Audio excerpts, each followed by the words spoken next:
Hello everyone. Welcome to the Caro Show channel. America's purchase of a new tank is quite a significant event, since the U.S. Army intends to purchase and put into service a new light tank for the first time since the Cold War. The M1 Abrams combat vehicle, which forms the basis of the Army's armored fleet, was created in the late 1970s.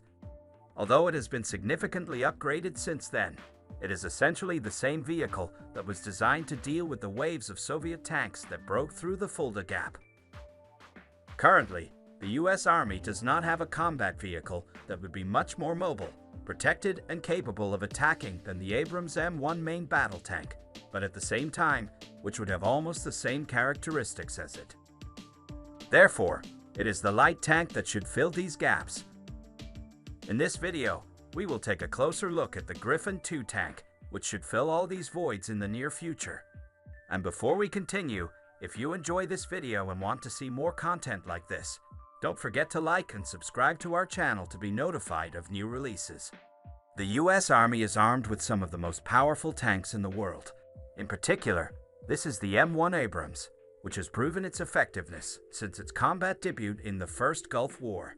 But the M1, weighing almost 70 tons, proved too heavy to adapt to changing combat tactics, so the Army is looking for something lighter. The last light tank in service with the Army was the M551 Sheridan, which took part in the fighting in Vietnam. Panama was transferred to Saudi Arabia to participate in Operation Desert Shield, and then participated in the fighting in Iraq during Operation Desert Storm. After the Sheridan was completely withdrawn from service in 1996, the Army did not have a direct replacement for it. And before the advent of Griffin II, there was no tracked vehicle that could perform the same functions. The M112 Striker mobile gun mount, an armored 8-wheeled vehicle with a powerful 105mm cannon mounted in a turret, performs roughly the same role as the Sheridan. But the Strikers should be decommissioned in 2022 to 2023. In 2017, the U.S. Army launched a program called Mobile Protected Firepower, under which 504 light armored vehicles will be purchased. The Mobile Protected Firepower is a new vehicle that aims to fill a capability gap identified by the Army's Infantry Brigade combat teams. This vehicle will be incorporated into Infantry Brigade combat teams as a weapon system to provide secure long-range, accurate, and direct fire for early force penetration operations. Initially, there were 3 proposals from General Dynamics BAE Systems and a team of 3 companies, namely SAIC, ST Kinetics, and CMI Defense. General Dynamics offered the Griffin II light tank. BAE Systems offered an improved version of the M8 Baffert, and a team of 3 companies offered a variant of the Hunter Infantry Fighting Vehicle light tank. Hunter, with a 105mm turret, was rejected in 2018. BAE Systems' bid was disqualified due to the company's failure to provide the required number of prototypes for testing in a timely manner.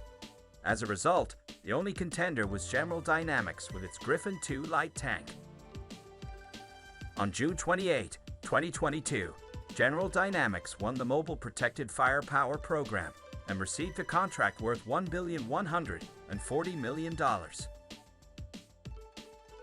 The Mobile Protected Firepower primary contract offers an initial limited edition order for 96 vehicles. The Army expects to receive the first samples from the starting batch of 26 vehicles in December 2023 and fully equip their first units by 2025. The Griffin II is armed with the M35 105mm gun, a low-recoil 105mm cannon that was originally developed for the cancelled U.S. Army Armored System program in 1996. It also has an advanced fire control system, which is already integrated into the Abrams SEP-V3 and the next SEP-V4, which are in development. The combat weight of the light tank will be about 38 tons. It is designed for a crew of 4, among which are the commander, gunner, loader, and driver. Transportation of the machine can be carried out by air using a heavy transport aircraft C-17, which is capable of transporting 2 of these tanks. Moreover, both tanks will be transferred in a state of combat readiness. The commander of the tank Griffin II uses a panoramic sight with a thermal imager, The threat can be identified at a distance of 4 kilometers, and it is possible to detect it in an incredible 15.4 of a kilometer. The tank has the ability to defeat according to the hunter-killer scheme. The tank commander conducts a search for a target and can then transfer the procedure for hitting the target to the gunner. In addition to the 105mm cannon, the tank is equipped with a 7 and 62mm machine gun and another 12 and 7mm machine gun, which is mounted on the roof of the tower. The turret is made of aluminum alloy and is a scaled-down turret of the Abrams base battle tank. It is equipped with composite, spaced armor in the cheeks of the turret and auxiliary armor. Ammunition for the tank is stored in the turret compartment and separated from the crew by panels. At the same time, the tower can rotate faster than most other tanks.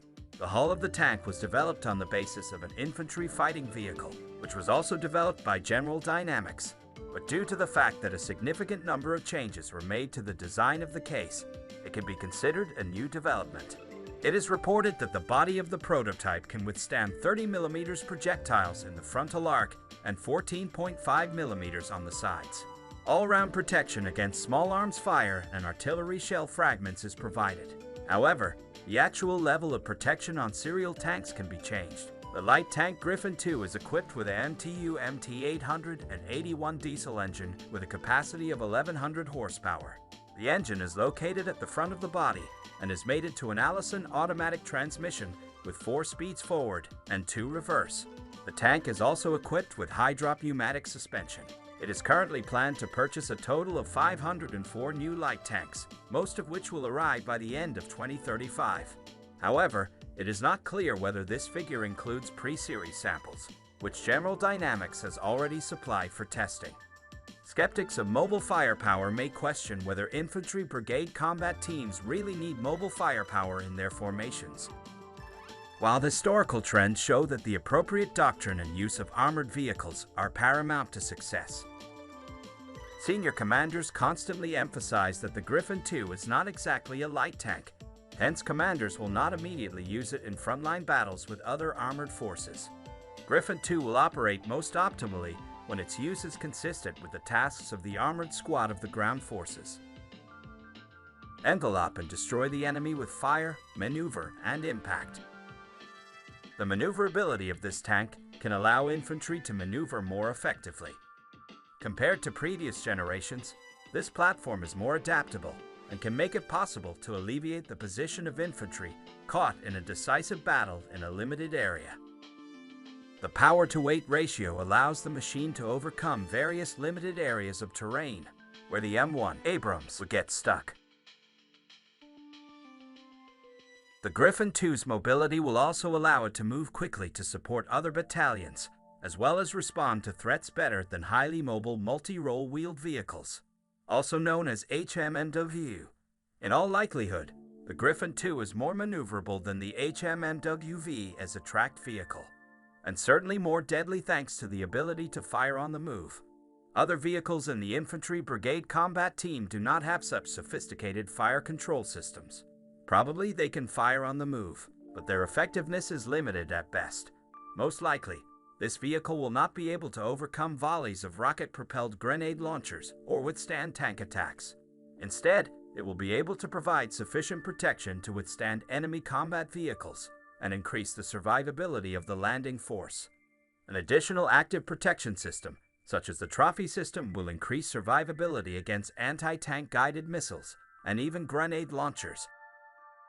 Impact is the element that will make Griffin II truly invaluable for commanders of any level. The ability to deliver aimed direct fire from terrain that was previously considered too difficult to maneuver armored vehicles will constantly increase as the Griffin II is integrated and modernized. An export version of the Griffin II is expected to be created at a later stage of tank development. The contract for the production of a batch of 96 tanks $1,140 million. At the same time, the unit price is almost $12 million, which makes it the most expensive tank in the world of all existing today.